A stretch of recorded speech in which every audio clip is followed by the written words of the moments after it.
Hello, this is News Tonight. I'm Rod Ngonzi. Let's take a look at our top stories.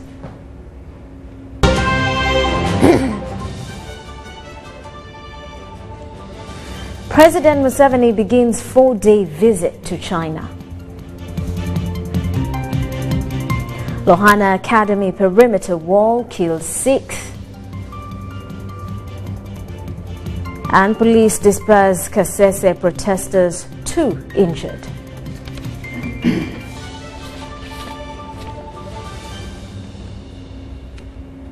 Mugalu Mohammed joins us on sign language. Hello once again. President Yoweri Museveni has arrived in Beijing, China for a 4-day working visit on the invitation of his Chinese counterpart, President Xi Jinping.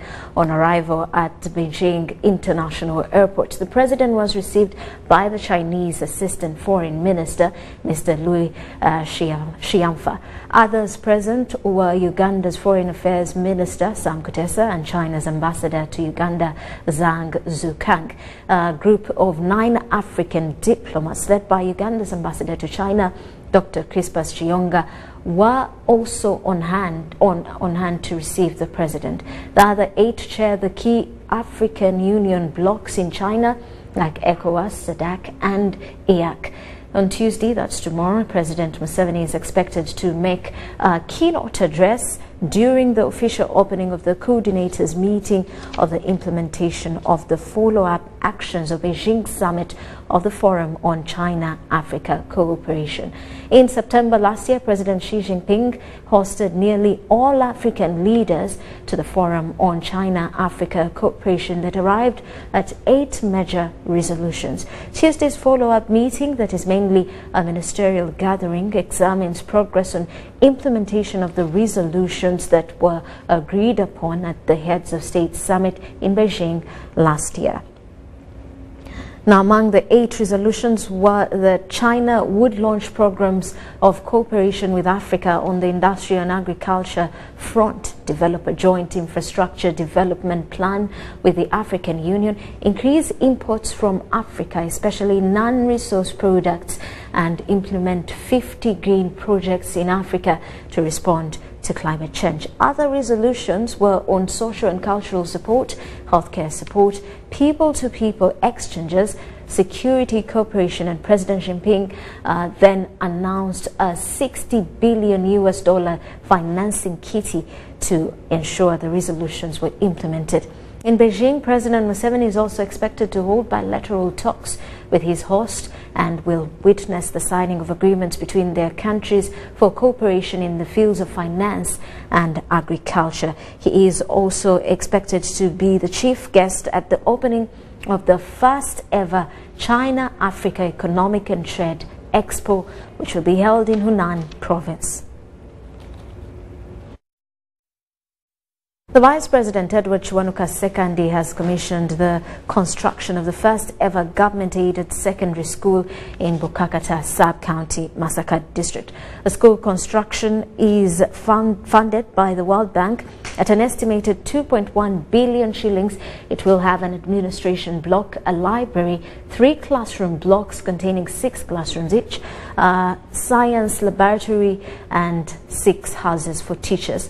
Launching the construction, Sekandi said the gesture is a sign that the NRM government is implementing their manifesto of establishing a secondary school per sub-county. Sekandi thanked the Catholic Church and Masaka Diocese in particular for donating the land for the construction of the school.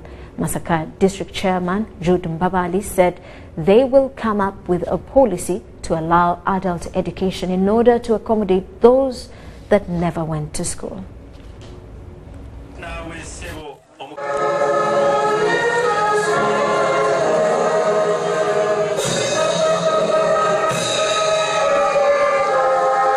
Kuno mukolo kabonero kankunala akalaga nti gavumenti ya NRM byesuubiza etuukiriza. Gavumenti yassaawo enkola nti mu buli ggombolola mubeeremu essomero lya secondary era abatalina bayambibwe okulifuna. Olwaleero kino kituukiridde mu ggombolola y'e Bukakata. Twebaza nnyo Meanwhile, Prime Minister Dr. Rakana Rugunda has commended the private sector participation in providing health services to the people. He said by supplementing government efforts in securing a healthy population, the private sector is helping in addressing challenges posed by the non-communicable diseases such as cancer. He was presiding over the official opening of Adi Memorial Hospital in Kanyanya, Kawempe. The newly opened facility, Adi Memorial Hospital, is a specialized children and medical care hospital located in Kawempe Division, a division with 430,000 people in 90,000 households. The proprietor of this hospital is Dr. Catherine Muhumuza, a US-based medical consultant who constructed this hospital in memory of her late mother. Prime Minister Dr. Rakana Rugunda described the facility as a tangible, pro-people project. He thanked Dr. Catherine Muhumuza and her spouse for thinking about development in a broader sense. The Premier was taken around in a guided tour of the facility and he appreciated the menu of the services to be provided. He also performed the inaugural immunization exercise.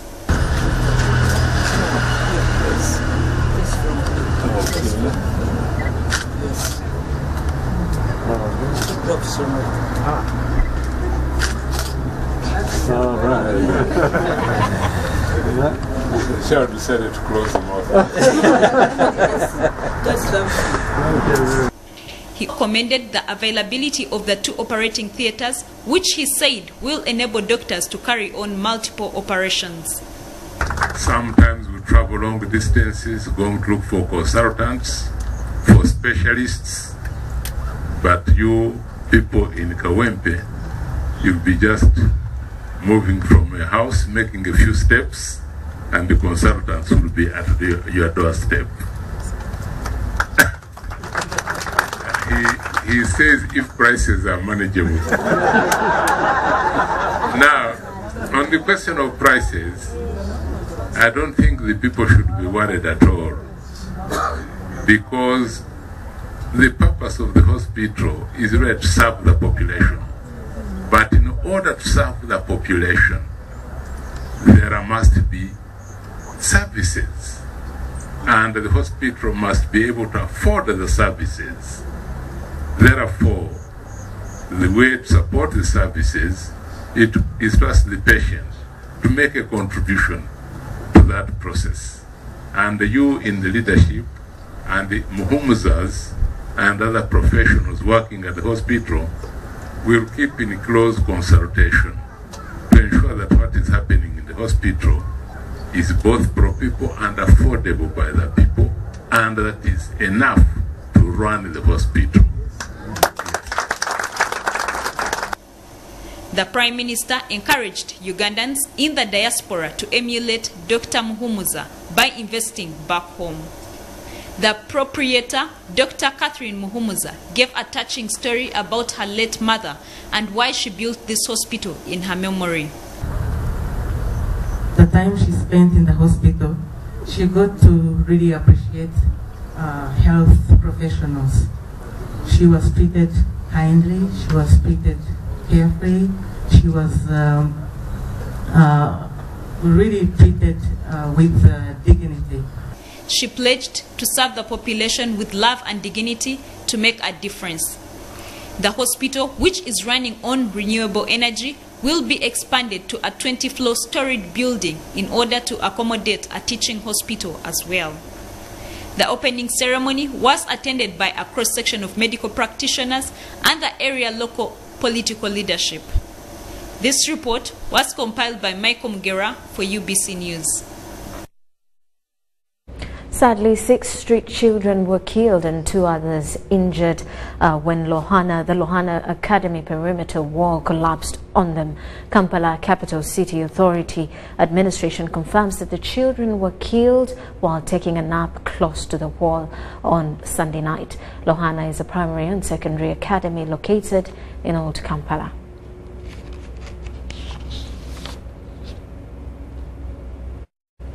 Meanwhile, the Commission of Inquiry into Land Matters has quizzed David Buye on how he acquired Block 29, Plot 1175 and 1989 in Kamocha, Kampala suburb. According to investigations, the transactions made in regards to the contested land were illegal.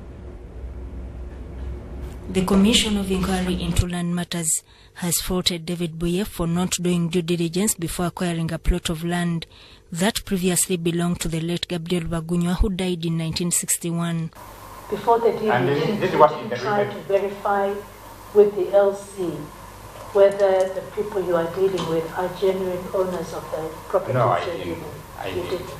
The basic verification was with the land office. So I made an omission by not going to LC.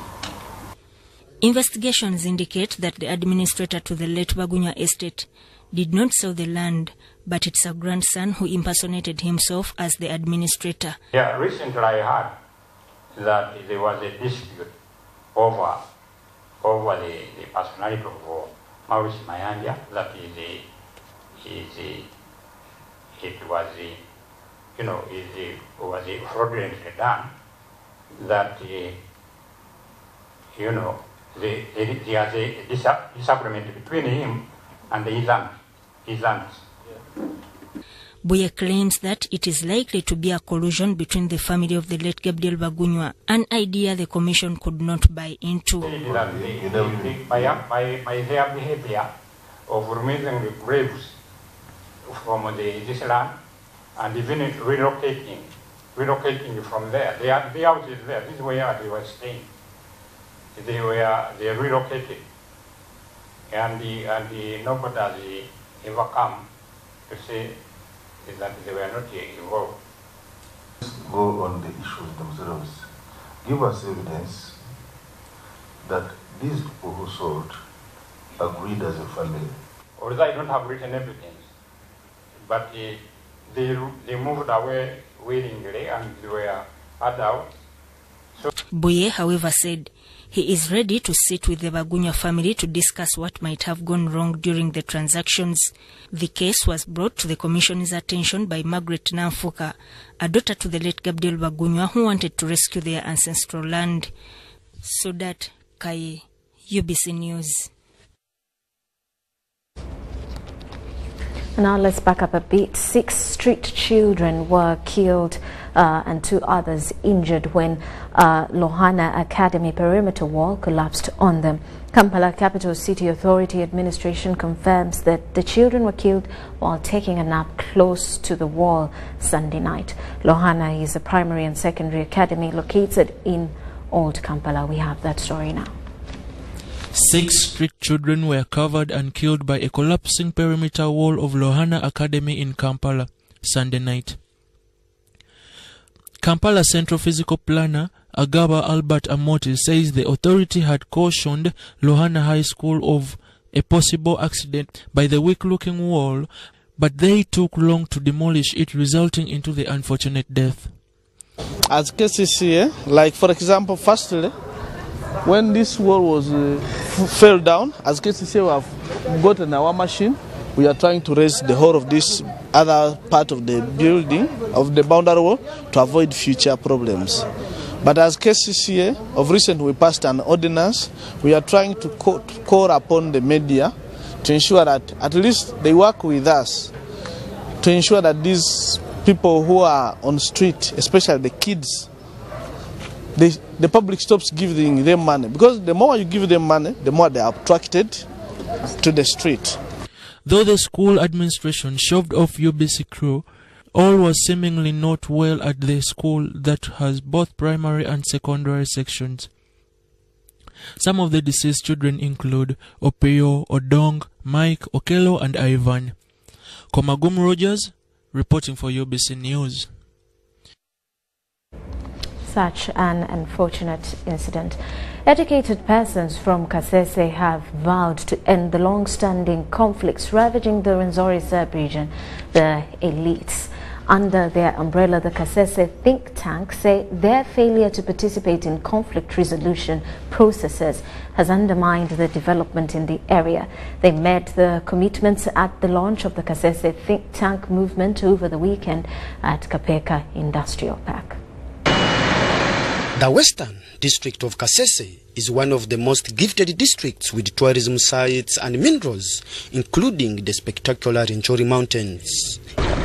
It is also bordering Democratic Republic of Congo that gives it immense business opportunities. However, the district remains underdeveloped and the poverty levels are high due to long-standing conflicts that even dates way back from 1960s.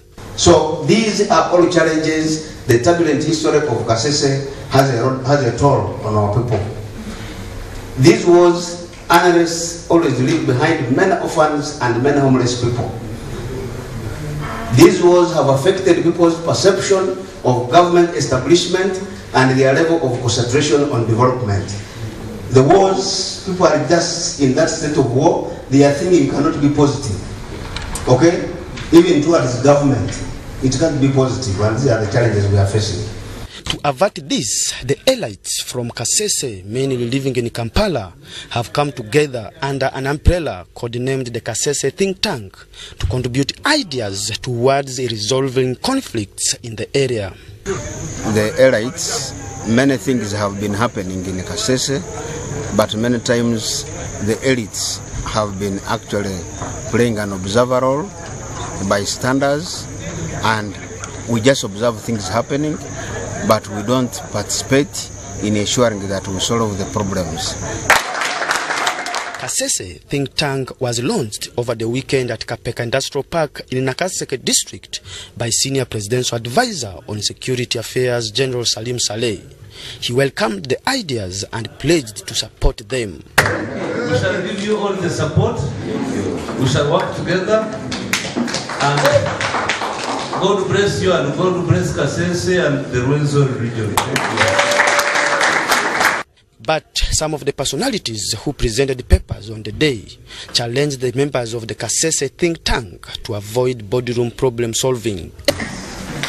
The first act you should undertake, you KTT, is go and stay in Kasese for a minimum of 3 months. Continuously. And first understand, educate yourselves about what is in the Kasese. Do not assume that because you are intellectuals and happen to be in the public service and you are able to debate in English, you know the dynamics of Kasese better than on the day, the members of the Kasese Think Tank toured factories at Kapeka Industrial Park that, among others, included the Goodwill Tiles Factory. Philip Aguta reporting. Meanwhile, still in Kasese, with issues to do with Kasese, police and UPDF in Bwera Town Council have fired live bullets, injuring 3 as they tried to disperse protesters in Mbondwe Town Council, Bukonzo constituency, Kasese district. These mainly staff and management of Bubirana Butcherman Development Association were Monday morning protesting a directive, protesting a directive of having shifts of operation in the Buyirana abattoir located in Mbondwe, Luhiriha Town Council. Those injured by the live bullet and tear gas fired by the UPDF and the police were rushed to Wera Hospital for treatment. Residents say the move is aimed at giving way for another cattle dealer identified as Saturday Musolo. According to the director, Buyirana Butcherman Development Association, Sande Swahala, the accused has used the office of the RDC police and the Director General Internal Security Officer to force the shifts. They say they were allowed normally by the Office of the Minister of State for Economic Monitoring. Olutalo oluva owa RPC na RDC okwa business yente naye bagala kampani eno yababwirana which have a development company, wamuna alisa mu company and baziwereze shifti nga tukole omushifti wiki 2 alisa wiki 2 babuyirana naye nga kitali mu mateeka kubanga twawebwa tufe babuyirana which have a development company tulina memorandum of understanding ne town council eyembondo lubiri town council naye ejja kubenga ngegwako mu mwaka gwa 2021. Let's head to matters of court. The High Court in Kampala has convicted Pine Bond proprietor Mohamed Sebofu and his co-accused persons of murdering a one businesswoman, Betty Donna Katushabe. In judgment read by High Court Judge Angeline Flavia Senogab, Sebofu and 7 others were convicted of kidnap with intent to murder, aggravated robbery and murder.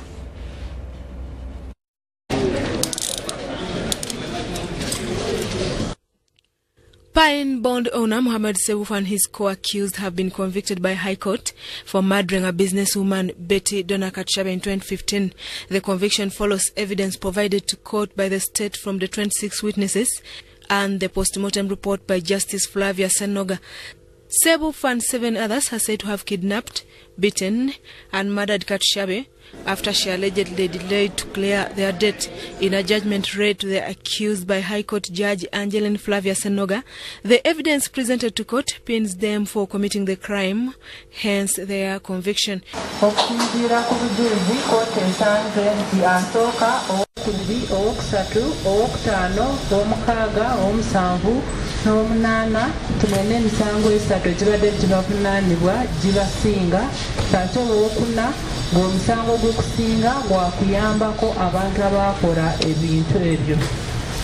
Mohamed Sebofu has been convicted with 7 others who include Godfrey Kaiser, Philip Mirambe, Stephen Lwanga, Paul Kisangaki, Yoweri Kitaimba, Shaban Odu and Damasani Sentongo.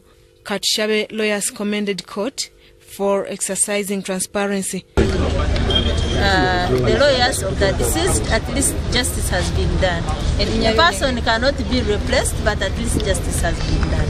We fought from Buganda Road to here today. It is from 2015 October up to today 24th. Indeed, justice has come. Yeah, we really appreciate. For the assessors, we have no kind words for them, but they owe Ugandans an apology. Sebofu lawyers, on the other hand, were dismayed with the judgment. At this stage, we may not be in a position really to criticize whether it's a bad or it's a wrong judgment, but we felt there was no evidence to convict these accused persons. But we shall read the judgment in detail and we shall be able to advise. We think it may not stand. That's what we think. High Court has, however, remanded Sebofu and 7 others till 1st of July, where they will return to court for sentence. Susan Naonga reporting. Human rights defenders are against delays in compensating torture victims in regard to finalized arbitrations. This was during a media briefing in regard to the World Anti-Torture Day 2019, which will be on 26th of June. And they also called upon responsible bodies to react to those demanding this.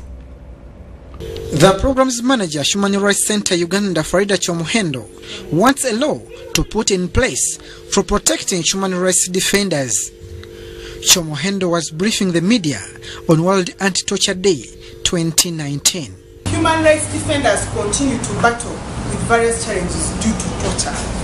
These various challenges that limit the operating space of HRDs in Uganda include the lack of legislation to promote and protect the rights of human rights defenders. The Executive Director, Human Rights Network for Journalists, Robert Sempala, expressed concern over increased victimization of journalists. Up in arms to push back against the restrictions and control that UCC makes out to the media and directly interferes with this content, editorial policies, and creating a situation of uncomfort and censorship. So that is one way we are pushing back. But by every indication, you see the media is not free to operate. Kusemrera James an assistant commissioner of police heading the Department of Human Rights, assured the country for the increased professionalism in the force, in addition to recent passed Human Rights Enforcement Act 2019. The coming into force of some of these laws, when we hear the PPTA, the Human Rights Enforcement Act, that is all. I think those are efforts coming from HRDs, and I think government has responded by coming up with these laws assented to by the president. So we can't say that their efforts are in vain. The UN General Assembly proclaimed 26th June to be UN International Day for Human Rights Defenders in support of victims of torture and the effective functioning of the Convention Against Torture and Other Cruel, Inhuman Treatment. Abdul Nasili Lubwama reporting. And the chairman, LC5 Nakaseke District Ignatius Komu Chiwanuka, has lashed at those against agriculture modernizations and called them saboteurs. Chiwanuka was officiating at the Farmers' Day for Nakaseke District farmers under the World Food Program's Agriculture Marketing Support Project. The chairman Nakaseke District Council, Ignatius Komu Chiwanuka, is not happy with some individuals and civil society for discrediting use of improved seed and fertilizers in Uganda. Some people say these fertilizers, they spoil the soil and what have you. But what alternative do you have? Because you don't have a better alternative than that one. You have to go that way using fertilizers, and these fertilizers, use them continuously. Our population is increasing day and night. Komu says the practice is threatening food security in Uganda, yet the population pressure is almost overweighing food production. People who are today, the following 2 years, they have 3 or 4 and the like. Therefore, if we are to cope up with the food supply, we must go modern and use the fertilizers. World Food Program has partnered with Sasakawa Global 2000 to improve quality and quantity of production and marketing in selected districts. And apart from giving food assistance, we also have the development arm of trying to achieve zero hunger, which is the agriculture and market support. Zero hunger is under Sustainable Development Goal 2. Opens their minds on how best they can mobilize the farmers to come and buy agro-input dealers, and then in the end there is increased use of the inputs and then increased productivity. The coordinator Operation Wealth Creation Nakaseke District, Colonel John Byuma, is not happy with the way residents have neglected seed items distributed by Operation Wealth Creation. Ekintu ekyo olina okufaayo ennyo okulaba nti okiganyulwamu kebe mwanyi mukama waffe yatulagirira obucupa. The farmers toured different farmer learning platforms with technologies of drought-tolerant seeds and other technologies to boost food production in the face of climate change. Venga Sasakawa tugamba, crops don't need rain. They need water. Mulide. World Food Program is helping to boost food production and incomes among Ugandans along with food distribution. Story compiled by Douglas Setumba for UBC News. With that, we'll take a quick break. When we return, business news.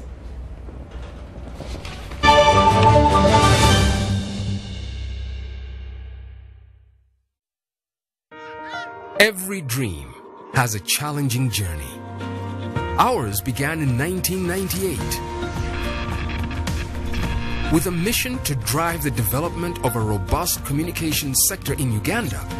We created structures to champion the dream. We've evolved, made discoveries, supported great minds, empowered Ugandans, and fostered a vibrant culture, enabling communication for all. Down the years, we've created memories and networks, uniting generations and building great partnerships. Together, we can go even further. UCC, celebrating 20 years of achievements.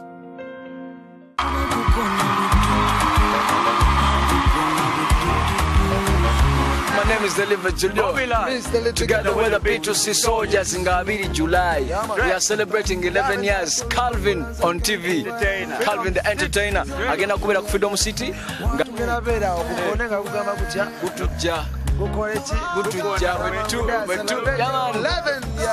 Calvin the Entertainer. Fire. B2C, Space Dana, Mrs. Semakura, Ravidom Tuju, White Bender, King Saha, Lydia Jasmine, Metal Kids, Voltage Music, Maureen Antume, Fefe Busi, Livingston, Exodasa, Tim Swizzy, Sharon Payton, Robert Daba, Alento from USA, Palazzo, Chosen Blood, Vivian Tendo, Rened, Azizacion, Senga Sebanga, Topika Sente, Naira Ali, Katera Africa, Hey Pass, Ruden White, Victor Camenyo, Big Guy, Steady, Naba Imebala Banji, Mwana Mlet's Calvin the Entertainer, Ngajakuze Miaka Kumina Gumunga, Kueresa.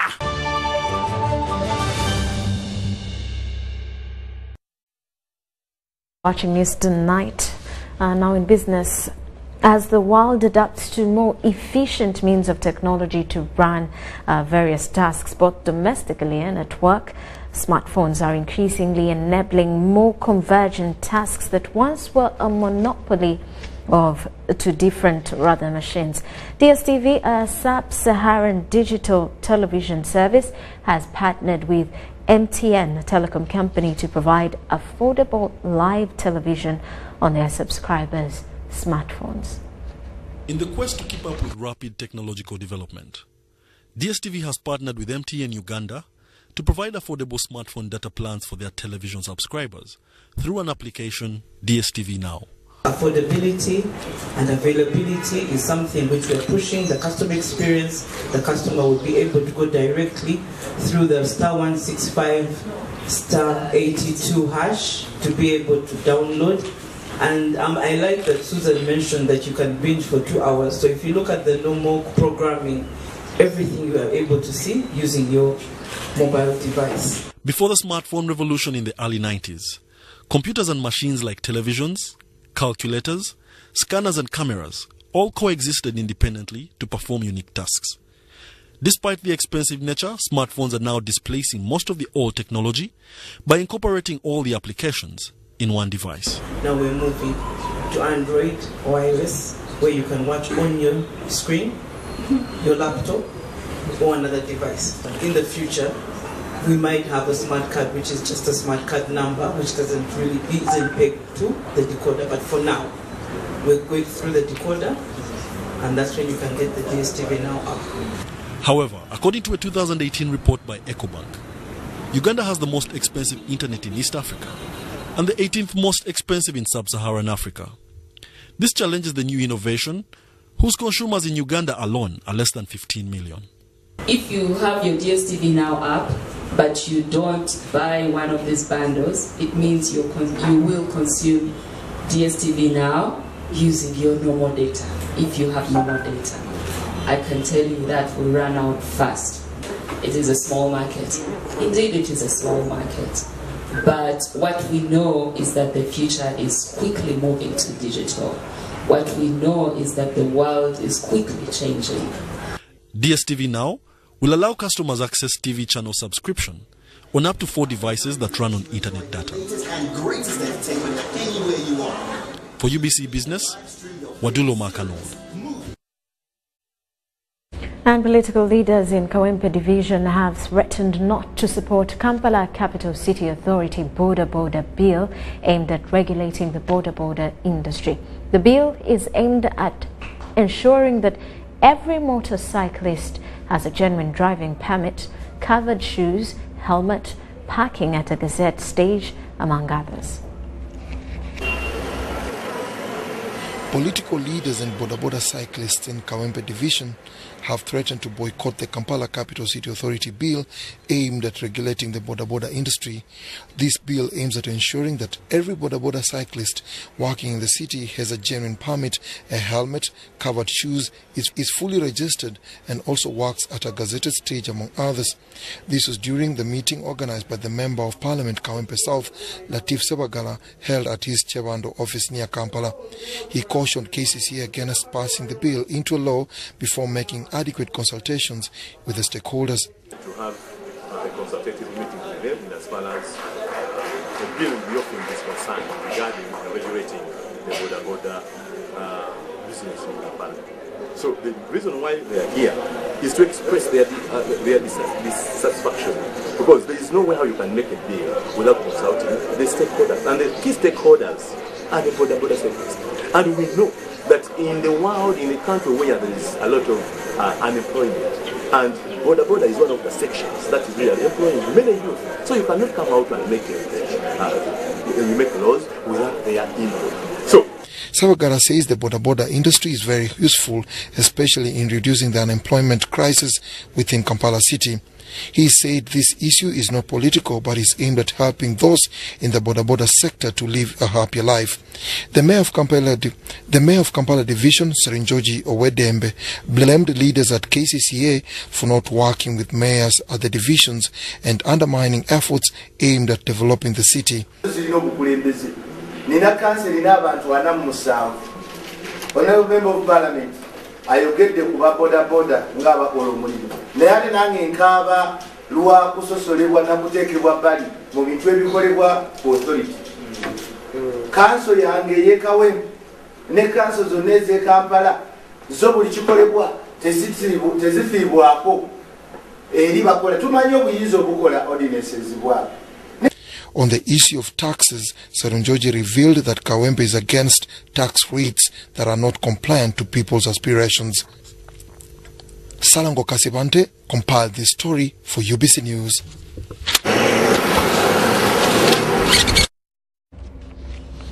And business at Mbondwe border town in Kasese district has started normalizing despite the Ebola outbreak in the district. Congolese continue crossing into Uganda despite the threat. According to the mayor, Mbondwe Lubiriha Town Council, Sylvester Mapozi, no Ebola case has been reported since the last incident, commending government for ensuring that the disease is contained. Ministry of Health says 456 individuals have been vaccinated against Ebola virus using the Ebola RVSV vaccine. An exercise currently taking place in Buhuna, Bwera Hospital, Kagondo, Kaseringete, Kanyansi, Chirembo, Lubiriha Town Council, Mushenene, Ndongo, among others. At least 110 contacts to be confirmed Ebola cases in Kagando and Wera are being closely monitored on a daily basis. Put in by Government Ministry of Health and World Health Program, and all the other stakeholders, the Ebola cases, we have none in the hospital, at Bwera Hospital. There is no case currently, and the situation is now coming to normal despite the fears that people have.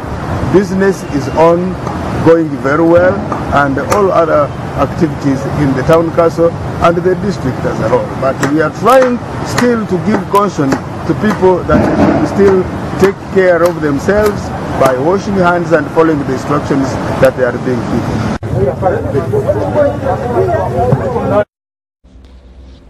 And a decline in milk productivity has been registered in Uganda amidst a favorable policy and regulatory environment.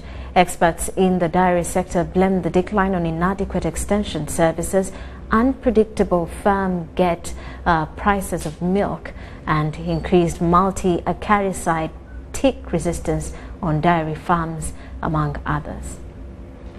What we saw here in the presentation was we have a steady increase in the volumes of milk produced. However, these are coming from the increase in the number of dairy animals and not an increase in the liters of milk from each cow.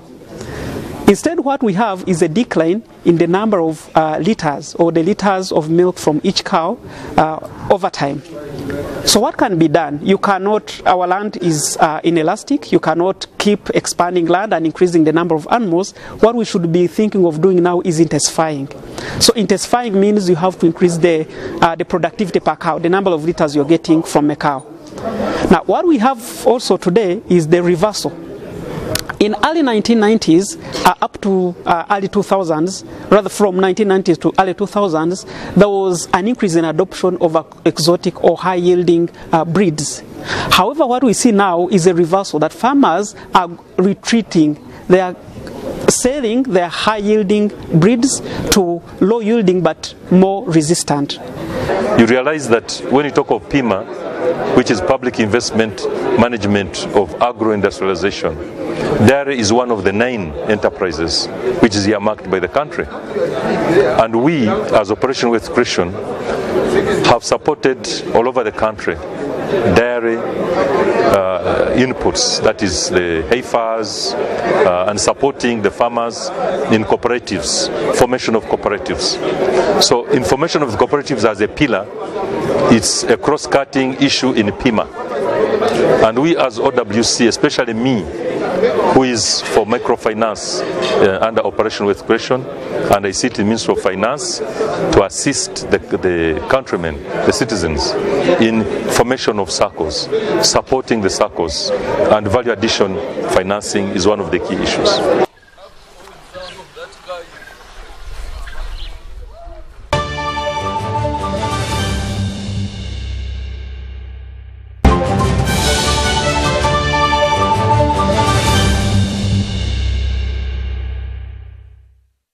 The world of sports, to note that Uganda Cranes has unfinished business at the 2019 Africa Cup of Nations in Egypt may be regarded as, by some rather, as a bold assertion, but not for Sebastian Desabre, the Cranes head coach, who says the team is now focused on its second game against Zimbabwe this Wednesday.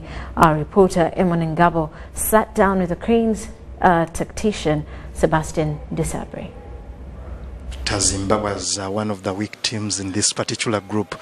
Do you agree with the statement? No. I don't know who speak about that. I know Zimbabwe, I know Biyat, I know Musona. There's a lot of big players, and Zimbabwe finish first in the group during the qualification is not a surprise, because this team have quality, and I think Zimbabwe have showed during the first game, especially in second half against Egypt, and I think it will be difficult for my team to beat this team, but we have our quality. We are very motivated because we stay on the good game, but after I don't know if my team can to do a second game like the same intensity Wednesday. I hope we are ready for that, but now my boy, I need to manage also some emotions, some congrats, because it's not a final the first game. It's just one game. We put 3 points. Sure, everybody in Uganda is happy because it's the first win from very long time. But okay, we need to believe in our quality and to try to give the maximum on the 2 next game to have at least 1 point, because I think with the 4 points it's enough to go in the group stage. But to our focus yesterday, we came back and in the job during the session, and I feel my boy very focused. That after it's another game Wednesday. That is Coach Sebastian Desabre, the head coach of the Uganda Cranes, giving an insight of what we should expect and how the boys are ready for the game on Wednesday. Meanwhile, the Omukama of Toro Oyo Nyimba Kabamba Iguru Rukidi IV, together with the Sports Minister Charles Bakabalindi, have this evening checked on the Uganda Cranes team as they were being taken through paces at Cairo Military Stadium. Emon Ngabo sent us this update. In last training of the national team, the Cranes has been graced by legislators, the State Minister for Sports, and the Omukama of Toro. In their word, they are advising the Cranes not to give up and also work hard to qualify to the next round. The game against Congo, we are very proud of you, and now we are leading the table. So don't underestimate your opponent, always respect them, but don't fear them. So as you're going into this next game, you kill them off. Initially, we used to say boys would have done that, but funds were not there. And now government made sure that the funds were provided in time. That's a very good gesture that the government is behind. Secondly, the members of parliament and the king coming here is another boost to motivate the players. We want the players to feel that whatever we are doing on the field, the entire country is up about it. Uganda is going to have another set of training tomorrow, and if they secure a win against Zimbabwe, they will automatically qualify to the next round. Ngabo Emon, reporting for UBC TV in Cairo, Egypt. And with that, let's quickly take a look at our top stories for the night.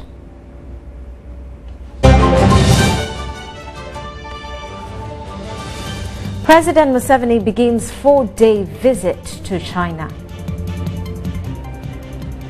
Lohana Academy perimeter wall kills 6. While police disperse Kasese protesters, 2 injured.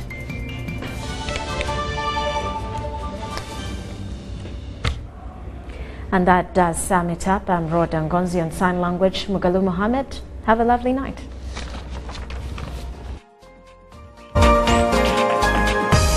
Was brought to you by UCC, celebrating 20 years of achievements.